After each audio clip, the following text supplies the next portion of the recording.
kipindi ambacho unapitia hali ya kuhisi kama vile unawakwa na moto kwenye kifua chako, na maumivu haya yanasambaa kwenye shingo, kwenye mabega, yanaenda mbali zaidi hata kwenye mgongo, na wakati mwingine hata kiuno chako kinakuwa kinakuuma sana, hali ya kuwa ukifanya kazi kidogo tu unapata maumivu makali sana.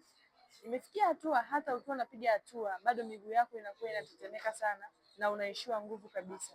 Utambue ya kwamba tayari asidi yako inakuwa imepanda au imezidi kwa kiwango kikubwa. Kwa hivyo hata kama ukitumia mpangilio wa vyakula inakuwa sio suluhisho la moja kwa moja la changamoto yako. Ni vizuri kupata huduma au matibabu na dawa ambazo ni bora zaidi kwa lengo la kwenda kubalance kiwango chako cha asidi katika tumbo. Ikiwa ni wewe unapitia hali hiyo na unahitaji kupata uangalizi kutoka kwangu, basi chukua namba yangu hapo kwenye bio, nipigie ili nikusaidie kupata suluhisho la moja kwa moja la changamoto yako.